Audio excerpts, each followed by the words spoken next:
is a special report.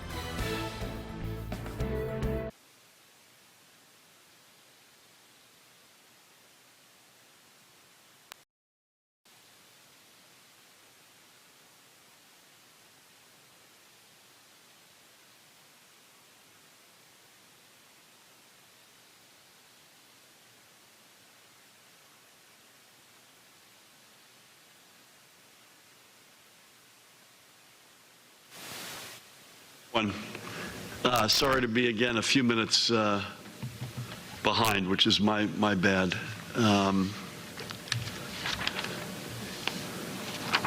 It's good to be in Bergen County. I haven't been here in a couple weeks, Jim. I've been under the weather, so it's nice to be back. I also want to thank our friends, in particular Bergen County College here, starting with President Dr. Michael Redmond, who's a dear friend, I want to thank him for hosting us so graciously today. As he always said, I had the great opportunity a couple of years ago to deliver the commencement address to the graduates of this fine institution, and it was one of the highlights of my time as governor. And I want to thank him and his team for opening their door to us today on this campus and the community. And obviously, it's been a big day here. More on that in a minute.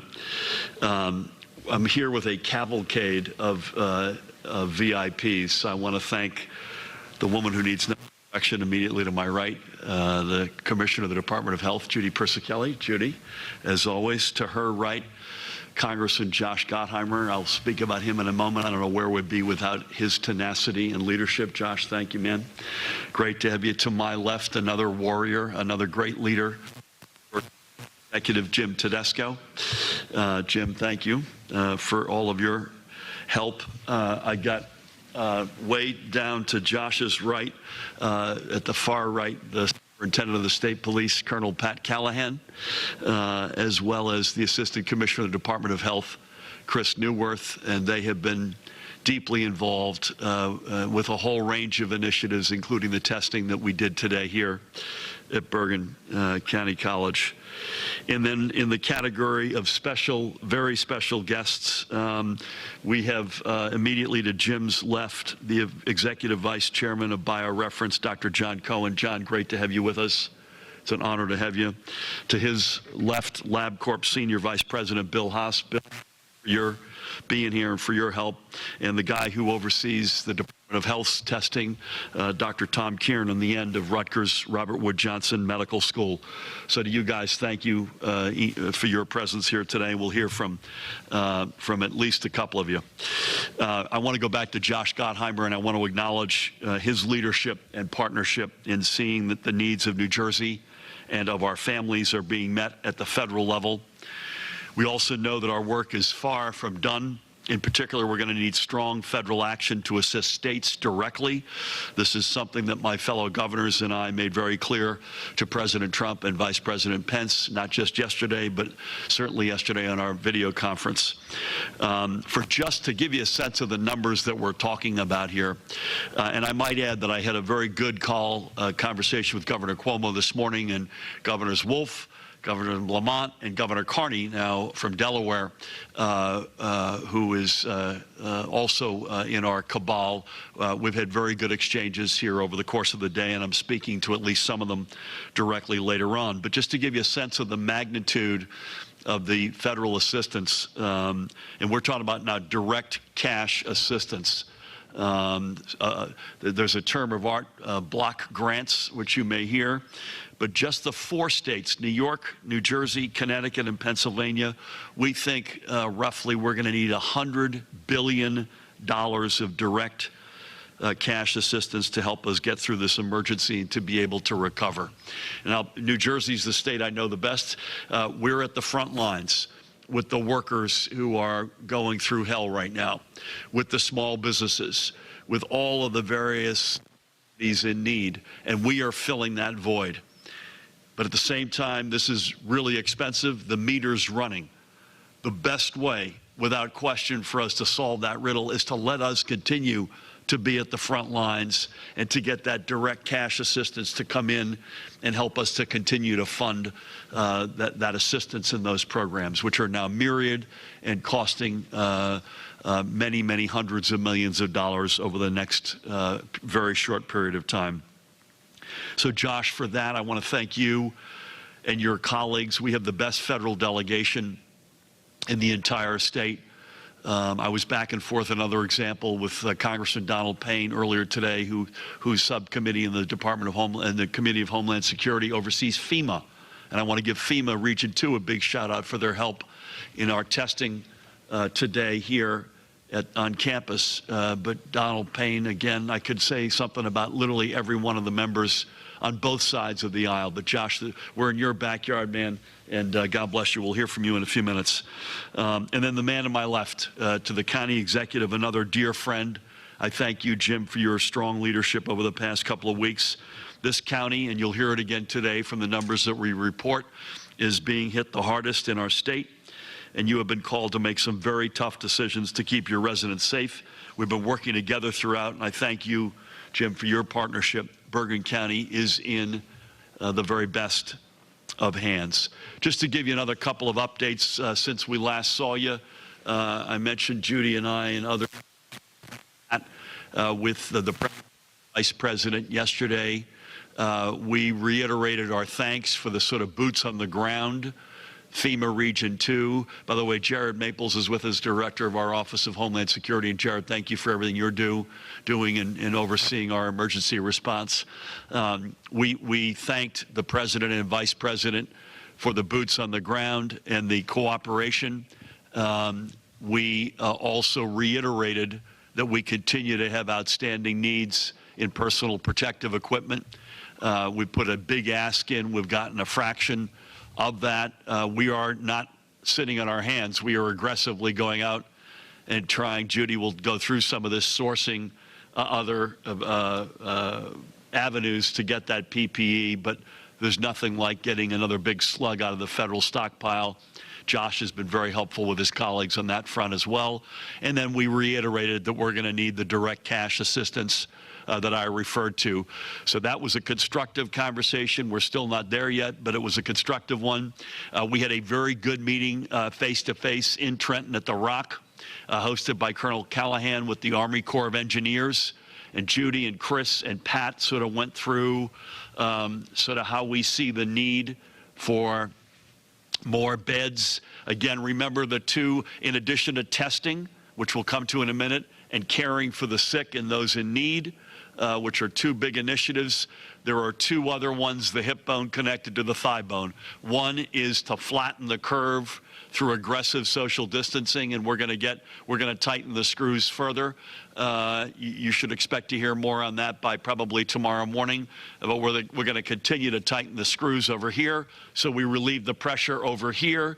But we can't rely on the timing of this, so we must buy an insurance policy over here, and that is to find a way to reactivate or activate many hundreds more of critical care beds and units. And so the Army Corps is particularly valuable. Judy will give you a quick sense of how that process is going. We had a good call last night with the White House Chief of Staff, Mark Meadows, who himself is new to the seat, a former colleague of Josh's, and himself getting over, I think, self-isolation. He said he's in good shape physically.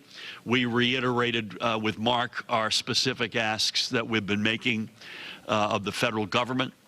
We had a good call earlier today with the Secretary of Defense, Dr. Mark Esper, and that actually was a good conversation as well, reiterating, you know, we may get a little boring here for you, but we're consistent. Our asks are, you know, pretty much every time out, more PPE to protect our extraordinary healthcare workers, the heroes, our first responders. Secondly, the boots on the ground, as FEMA Region 2 has showed this week with extraordinary support, the Army Corps, potentially the VA, other actual tangible sources. We mentioned with Dr. Esper the possibility to get some medical personnel from the Defense Department. And then the third piece, again, is we're going to need, as I said, we're going to need a bigger boat, and we need a lot more money to allow us to continue to do what we're doing. And again, I repeat, New Jersey, New York, Pennsylvania, Connecticut alone, we think direct cash assistance in the order of $100 billion. I've also, as I mentioned, had a long conversation with Governor Cuomo today. We've been back and forth with both them personally as well as their teams, with Governors Lamont, Wolf, and Carney, among others. I'm scheduled to speak later today with some other governors who are doing great work on both sides of the aisle, Charlie Baker in Massachusetts, Jay Inslee in Washington. So the comparing of best practices, comparing notes, et cetera, continues to be a source of great strength for all of us. A few minutes ago, Tammy and I, the First Lady's here, nice to have you with us. This is the closest I've been to her in weeks. A few minutes ago, I had the opportunity to check in on the drive-through testing operation that began this morning here on campus. This is an important step for us to dramatically ramping up our testing capabilities. And I just want to say they deserve the victory lap and the credit, but you're going to hear that we tested today 600 people successfully, which was beyond our wildest dreams.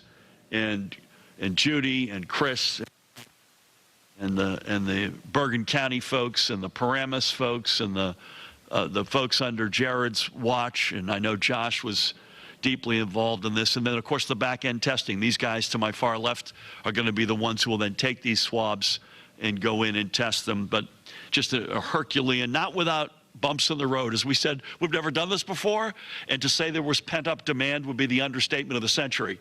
But considering all that, I don't think in our wildest dreams, guys, we thought you'd test 600 people. So, and again, just to repeat, we understand and appreciate the tremendous anxiety that so many residents feel. We know that from the hotline, phone calls, and messages we've received through email and social media, that access to testing has been an overriding concern of residents. But I must reiterate, and please, again, allow me to say this, not everyone should hop in their car and come here to be tested. Individuals must be current New Jersey residents. You have to show your own identification, and you've got to be showing some symptoms of respiratory illness. If you are feeling perfectly healthy, if you are among the so-called worried well, there is at this time no need for you to get tested.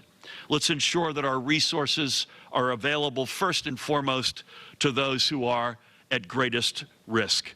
And again, I must thank all of the medical personnel who are taking samples and working to ease people's anxiety, to members of the Department of Health's Emergency Management and EMS staff, the state police, the New Jersey National Guard. I want to give them a big shout out, who are keeping the public safe, and to the team from FEMA for their partnership in setting up this testing site. As I mentioned, to our Bergen County brothers and sisters, our Paramus brothers and sisters, to each and every one of you, thank you. Today, in terms of numbers, we learned, I should say one other thing, testing. Chris, am I okay to say this? Testing on tomorrow morning, 8 o'clock, right here again. And you all will go until you get to 350 tests, is that correct? That's correct, yeah. Right? So we'll go to we'll open up for business again tomorrow morning. Again, bring an ID, and you must be symptomatic and or have a medical permission slip, as it were. We will, in addition to this, open up the second FEMA site on Monday. As we have mentioned to you all already, to preview this, it's at the PNC Bank Arts Center, the parking lot, which is in and around the exit 116 of the Garden State Parkway in Homedale. It'll be Monday, March 23rd, unless you hear on social media otherwise. It will be at 8 a.m. We will have, according to Mahan, a website link up soon, but not yet. And Mahan tells me, do not visit PNC today or over the weekend. We need time to set up the site. I get that right? So Bergen County tomorrow right here on campus at 8 a.m. and we'll go up until 350 tests. And then I think you'll be back at it, as we promised, 7 days a week. So they'll be back at it on Sunday. And then we will be up and running, unless you hear otherwise, at 8 a.m. at the PNC Bank Arts Center parking lot in Homedale, New Jersey, in our home county of Monmouth, Monday morning, March 23rd, 8 a.m. Today, we learned of 155 additional positive tests. That brings our statewide total to 890. We have sadly learned of 2 additional deaths as well. God rest their souls. Those families are in our prayers. That brings our total fatalities to 11. Judy will go through each to give some color on the positive tests as well as the fatalities. And again, God rest their souls. We think just because of the timing and the batching and the commercial lab leadership can address this.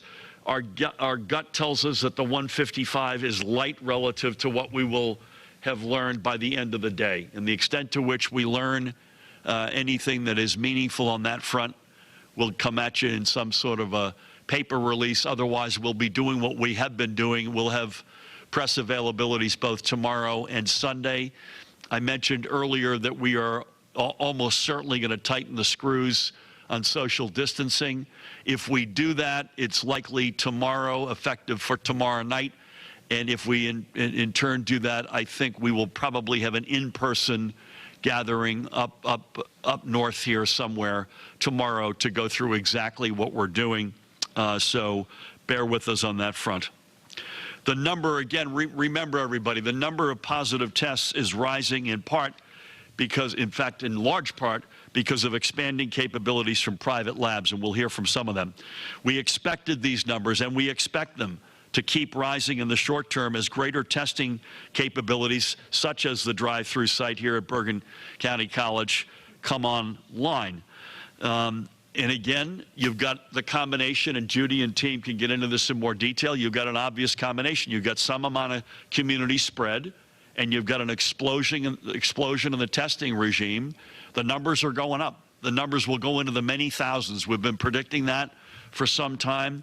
Just remember that. And this is not necessarily, on its surface, a bad thing. The more information we have, the better we will be able to respond to this crisis. So as we slowly but surely catch up with the testing, and again, I can't thank our partners enough who are with us on the dais today, including at the Department of Health, in addition to the private sector players. The numbers are going up. Just know that. But again, that gives us also some ability to even better and more proactively manage the challenge. Earlier today, I signed legislation that builds on the steps that we've already taken to ensure that all coronavirus testing will be done free of any insurance copays to those being tested. And I thank again the legislature for their action, both sides of the aisle, beginning with the leadership, beginning with the Senate President and Speaker. I can't thank them enough. Also, we are ensuring that anyone without insurance does not have to pay for a test. Cost will not be a barrier for anyone. Again, expanding testing is absolutely critical for a couple of reasons. First, of course, people may be exhibiting signs of COVID-19 or who may have been exposed in any way to a known case need to be tested. So clearly there is a need. Increasing our ability to get these residents tested is critical to saving lives. Second, as I mentioned, the more testing we implement, the better we will be able to track the scope of the spread of coronavirus, which will allow us to take even more focused action to flatten the curve and mitigate further spread. The data the testing provides us rather, is critical to our response. And today, I want to again thank the gentlemen who are with us today. I am very pleased to announce that in partnership with both BioReference and LabCorp, we will be able to greatly increase our daily statewide testing capacity. And I'm equally proud that these are both New Jersey companies. I'll ask John and Bill to speak to their individual efforts in a few minutes. But make no mistake, this is a game changer in our overall efforts. Lab capacity is no longer an issue in New Jersey as it is nationwide. Our focus can now move to increasing specimen collection statewide. This greatly moves us forward. And again, to repeat an obvious point, as a non-medical expert, we too often talk about testing and conflate what is in fact a front end and a back end process. The collection of the specimen, the testing in the lab at the back end. Additionally, the state Public Health and Environmental Lab, and Dr. Kieran, thank you for being here, is getting the equipment it needs to increase its capabilities up to 1,000 tests a day, and is also developing test kit components to relieve shortages elsewhere throughout our system. So again, to both John and Bill, I thank you for your partnership and willingness to step up at this time. And in fact, I extend these thanks to all of our private sector partners. We cannot thank you and the women and men in your operations enough. Throughout the state, additional testing facilities are coming online. As they do, they will be announced publicly. But again, we urge those who feel healthy to take a step back and allow those either exhibiting systems or those who are most at risk to go to the head of the lines. Separately, under legislation I have signed, the Attorney General's Office, through the Division of Consumer Affairs, has temporarily waived restrictions to allow healthcare professionals licensed elsewhere to assist in our efforts here in New Jersey, especially in the area, not limited to, but especially in the area of telehealth. For some, that means doctors licensed in other states being able to provide telehealth services to our residents, and in accordance with the bill I signed, which I mentioned earlier, all co-pays for telehealth are also being waived. It also means that we can have the healthcare staff of the New Jersey National Guard step in to directly assist us as well. And again, I want to give General Beal a huge shout out to him and the men and women of the Guard. Finally, we continue to pursue every avenue to bring more personal protective gear into our state to backfill the normal supply chains. The state is working with the federal government to secure more from the strategic national stockpile, and we have placed significant orders ourselves, and we are working with private industry. Again, I want to give private industry a big shout out. I've mentioned a couple of the players who have stepped up earlier in the week. To that end, I'm proud to announce that Home Depot will be donating a significant number of N95 masks to for our public health workers' needs. We are extremely grateful to them. All of these actions, greater testing and more medical personnel on the ground, will significantly improve our response capabilities going forward. And again, I want to reiterate, as testing expands, the number of positive cases will grow significantly. This is not and it will not be a surprise. And I urge residents to not let these numbers increase the anxiety they already feel. I know it may seem counterintuitive. In fact, the more folks we test, the better we are able to reduce the anxiety. This information is vital to us in our abilities to flatten the curve. It is critical for us to do the things we need to do to keep more residents safe. So leave the anxiety and the worrying to us up here at the table and our colleagues. Keep doing the smart things to protect your families, the basic stuff. Washing with soap and water, don't touch your face, cough and sneeze into your sleeve, stay home. Frankly, everybody should be staying home at this point, but we've been saying all along, if you don't feel well, stay home. Keep the social distancing. Do not gather underground. And again, we're going to, and it brings me no joy, but we have no choice. We will, within the next 24 hours, further tighten the screws in terms of the social distancing. We have no choice. It is absolutely proven to be the best way we can get out ahead of this virus and crack the back of it. If you are not needed as part of our response efforts, stay home and again, practice social distancing and do all the hand hygiene and safe respiratory hygiene that we've talked about. We are going to get through this. I say that unequivocally, and we're going to get through it together. Again, not unscathed, not without mistakes or bumps in the road, but let there be no doubt we will get through this together, but it requires each one of the 9 million of us, the group of us up here and everybody around this state, to do their share, to do their part. And again, I would have a particular plea to beg you all for social distancing, particularly for our young people. Again, look at the pictures of the beach in Destin, Florida, or South Beach. Folks who behave as though they're invincible. First of all, the data is beginning to prove that young people may be a little bit more impacted by this than we had hoped. And secondly, more immediately, and we've said this before, you may unwittingly carry that virus and infect a member of a generation which is much more likely to suffer the more grave consequences of this virus. We can't allow that to happen. I had a terrific call with the Attorney General and Colonel Callahan, with chiefs, police chiefs, first responders, fire union leadership, law enforcement up and down the state. And I said, thank you from the bottom of my heart for everything they do. Secondly, social distancing is job number one, and we're going to tighten the screws further. And thirdly, enforcing those measures is a huge part of making this social distancing and flattening of the curve a reality.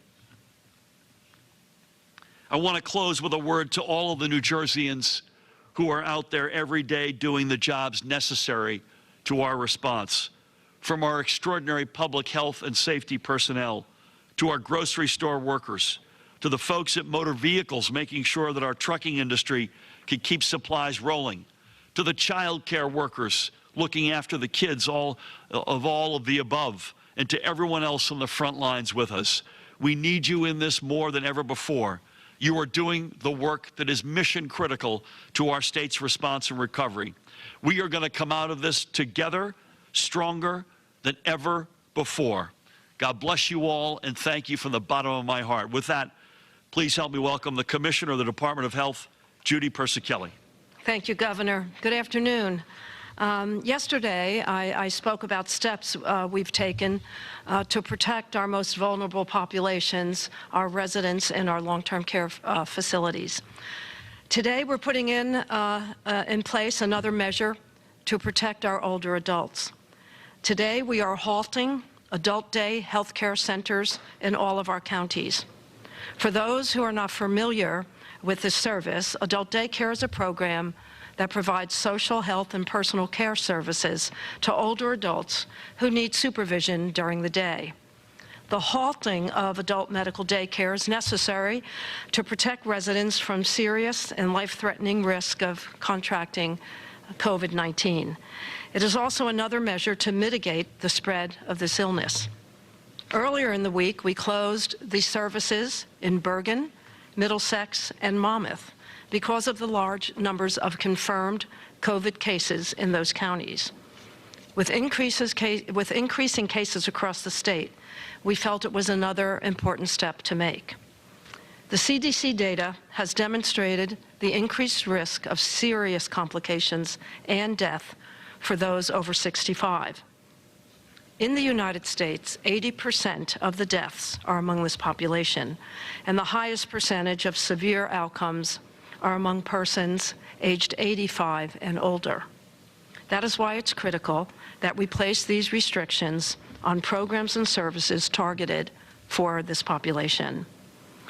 All residents, however, need to take steps to protect not only their health, but also the health of their loved ones. Stay home as much as possible. Practice good health habits. We keep repeating, wash your hands. Practice good respiratory etiquette. Social distancing, it's vital to slowing the spread of COVID-19. We must all take this seriously. As the governor said, I'm sure you've all seen the coverage, excuse me, of young people at the beaches enjoying spring break. It's vital that our younger individuals take this illness seriously. You may not feel sick, but it's possible that you could transmit COVID-19 to someone who is more vulnerable. We are definitely all in this together, and we must take these steps together. As the governor said, today we're announcing 155 new cases for a total of 890 cases in the state. Sadly, today we are reporting 2 more deaths. One is a male in his 30s, from Essex County. The other is a male in his 50s from Bergen County. We have 11 deaths in our state. 9 of those individuals have had comorbid conditions. 2 are still under investigation. 7 are male, 4 are females. 4 are associated with a long-term care facility in our state. We're thinking of the families of each and every one of the individuals during this difficult time. Our thoughts and prayers are certainly with all of the families that are dealing with this. The county breakdown of the new cases are thus: Bergen, 48, Burlington, 2, Essex, 8, Hudson, 9, Hunterdon, 2, Mercer, 3, Middlesex, 11, Monmouth, 10, Morris, 4, Ocean, 15, Passaic, 12, Somerset, 4, Sussex, 1, and Union, 9. There are 17 cases we're still gathering more information on. And as I've said, we will see more cases in the coming weeks, a lot more cases. And as we see more cases, especially among nursing home residents and those with underlying medical conditions, the stresses on our healthcare system will build exponentially. I'm very concerned about that. And that's why we're continuing to explore unused space in hospitals and long-term care facilities, and to look at standing up new hospitals.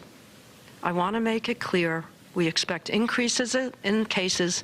We expect a surge in cases that will stress the healthcare system significantly. This morning with the Army Corps, we did a walkthrough of a hospital in Woodbury in Spira, and I'm pleased to report that they have assessed that hospital to be up and ready right after we do a thorough cleaning and decontamination.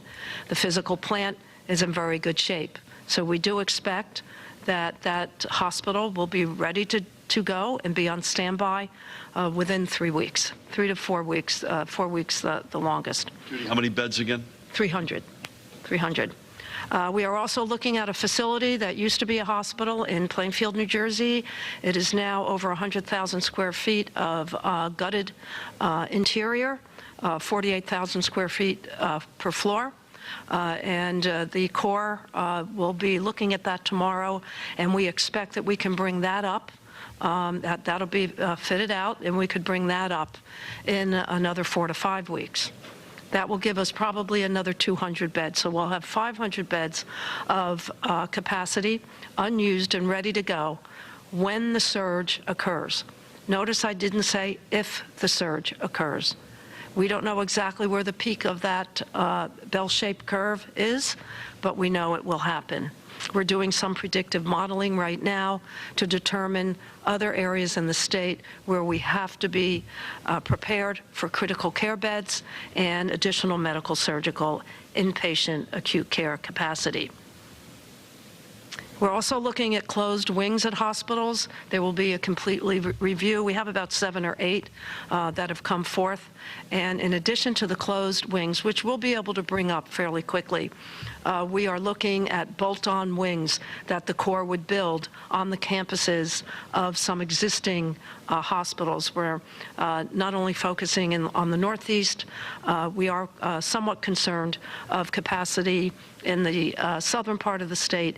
Even though the population is much smaller, we have fewer hospitals, and as a result, we need to be able to get capacity to handle any surge in the cities in the south. As you know, today, Bergen County Test Site opened. I want to give a shout out to the volunteers and primarily the healthcare workers, the nurses that came together and put that site up in very short notice. And it's not an easy task. Chris Neuwirth from Department of Health and the colonel did a yeoman's job, and it worked. People got tested, over 600 people got tested, and it will continue till there's no other people to test. And hopefully that will come sooner than later. Just a reminder, if you had mild symptoms, stay home and self-isolate. Separate yourself from other people in your home. Avoid sharing household items like dishes, utensils, and towels. And if your symptoms worsen, seek medical care, but call first. These steps can help protect you and your family from the spread of COVID-19. Thank you. Judy, thank you for everything in your leadership. 2 comments and a question. First, the question. The 2 fatalities from yesterday, did they have adjacent health issues? I know you said 9 of the 11. Does that include the 2 from yesterday? Yeah, one did, and one is still unknown. One's Okay. under review. But what we are finding is that most of the individuals, no matter the age, and I'm going to give a shout out for general health here. Diabetes is in almost every single individual. Hypertension, cardiovascular disease, obesity. So please, that's a shout out for taking care of yourself generally. Yeah, I mean, this is a point I was going to make. It's 9 out of 11. You know, is it going to stay at that hit rate in terms of, God willing, the denominator doesn't go up a whole lot more? My fear is that it will go up for sure. But that's the point I was going to make. Just generally, there's an adjacency and an overwhelmingly high percentage of this. 2 quick comments. One is, if my math is right, one of the unknowns is now in Cumberland County, meaning Salem County is now the only of our 21 counties that doesn't have a confirmed case. And Judy is still working through 94 unknowns, so there's a chance one of them is from Salem. So that's just to give you a sense. While the numbers are the biggest by far, and Bergen and the north is more impacted right now than the south, we take the entirety of the state deadly seriously. And when you look at, in particular, as Judy mentioned, hospitals per capita, we're exposed more than we'd like in the south. My other comment is, I haven't had a chance to look at it, but I believe this is true, that this is a bunch of information if folks need to know where to text or know where to call. Am I right? So make sure folks commit this to memory, because these are the best places to go for information. Judy, I can't thank you enough to you and your team. I'm sure we'll hear from you during questions. It's now my honor to introduce the guy who runs this county. And again, this county right now has 249 confirmed cases, and that's almost certainly understating meaningfully the reality. I can't thank you. He's a dear friend. He's a terrific leader. Please help me welcome the County Executive, Jim Tedesco. I sit here today to have to say my thoughts and prayers are to our 4th Bergen County family member that isn't with us today. And it's close to home for me. Governor, I can't thank you enough for coming here today to be with us. And I can't thank you enough for getting the FEMA test site here in Bergen County, where we are feeling the pain and the suffering of this deadly virus. Governor, I have a tool belt on and screwdrivers in my tool belt to screw down and making sure that people stay home. I'm here to be with you. I'm here to work with you. I'll give you all the screwdrivers you need to keep turning that screw down. I want to thank the New Jersey Department of Health. Commissioner Chris, your staff have been outstanding in helping us through this and even helping us get this site up and running. I can't thank you. I can't thank you enough. To the members of FEMA, thank you for being here. Thank you for putting boots on the ground to help us here where it's needed the most. To the Colonel, thank you so much. Thank you for the National Guard. Thank you for having your folks here helping us through. Truly appreciate it, Colonel. To the other Colonel, Superintendent of the New Jersey State Police, I've known Colonel Callahan for some time, and I can't thank him enough for having the support and the folks here to help us as we navigate through this. And I know that he'll be here with us throughout this entire process. To the EMS folks, and Governor, I hope you don't mind that mine's going to be more thank yous. No. I just hope the EMS folks, they've been stand up. Without them, we wouldn't be where we are today. So I really have to give a big shout out to the EMS folks.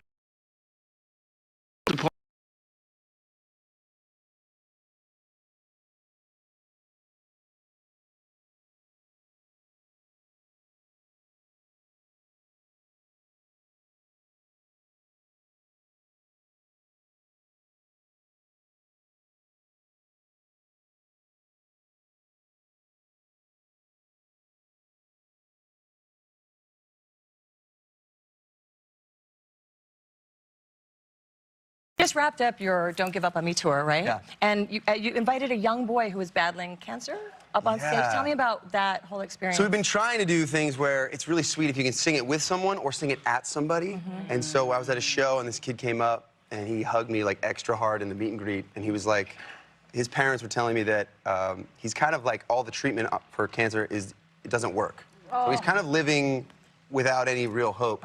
And he wakes up every morning, he plays Don't Give Up on Me. Oh my God. And he hugged me like really tight. And I was like, man, you gotta come up and sing this with me. His name's Isaac. Isaac, we have a clip of it.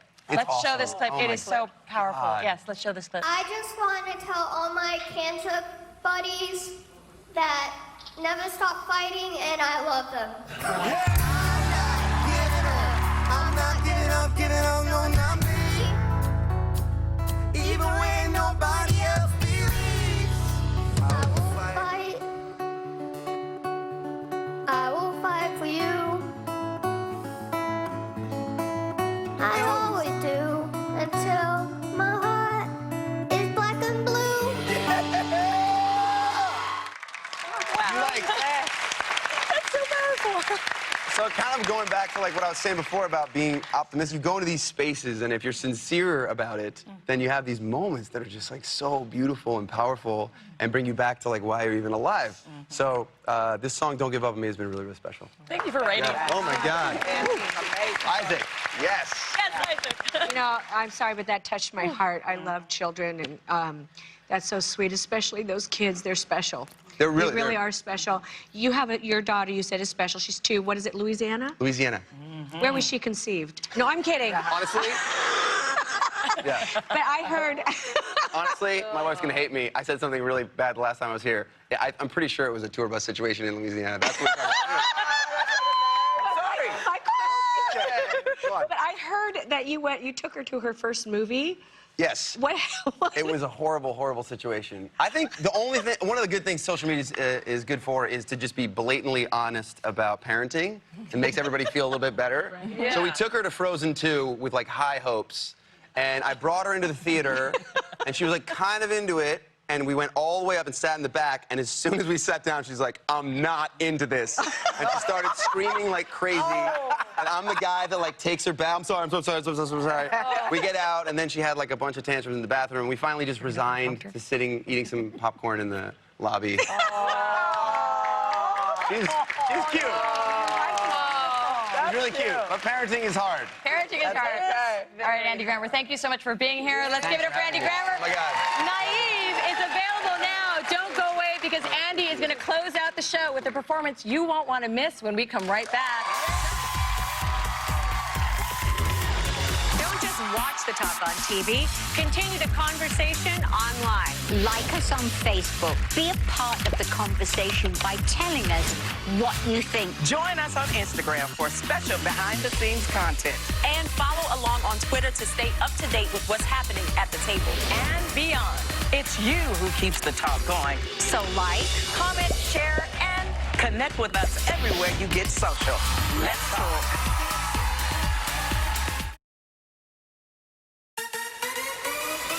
My daughter, she wants to buy shorts, and I'm like, no, you can see your cheek, and I'm not talking this one.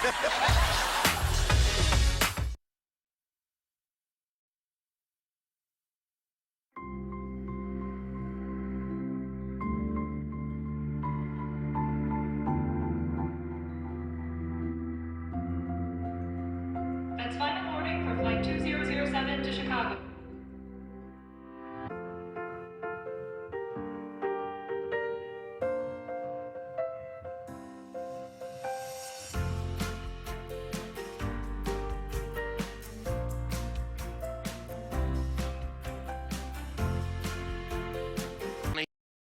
And I know the governor and Judy said that those are probably low. I will tell you they are very low compared to what I have in my numbers at Bergen County.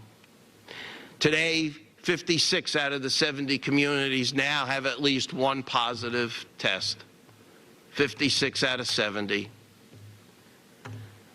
And our medical examiner's office has people in it right now that we're waiting for results so that we could tell their loved ones and we can let those bodies release to their loved ones. This is what we're facing.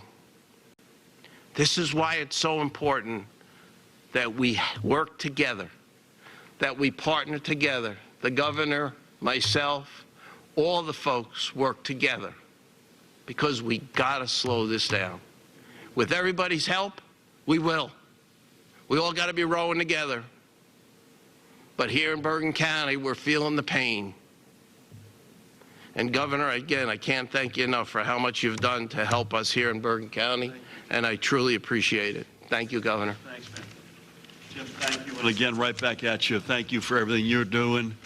You all have been the hardest hit by a multiple, by the way. Whether the numbers are understated or not, and again, I think the 155, I think Judy agrees with me, the 155 we got today is meaningfully understated just because of the way the batching is working. But even if you take the numbers on their face, Bergen is 3 times the next number of cases of any other New Jersey county. So we're here for you, and we ain't going anywhere. Thank you, Bless Governor. you. And please apologize to the leadership of the community college that we went back on your word. It's probably my fault for That's all right. dragging you into this room today. With that, again, Jim can't do his job. I can't do my job. Judy can't do hers without extraordinary representation in Washington. We have the best delegation in the country. And when we talk about the big asks of PPE, boots on the ground to do things like build out more hospital capacity, and the big bucket of money, repeat, direct cash assistance, we think, into New Jersey, New York, Pennsylvania, Connecticut alone, in order for us to allow to continue to serve those workers and businesses and communities in such need. $100 billion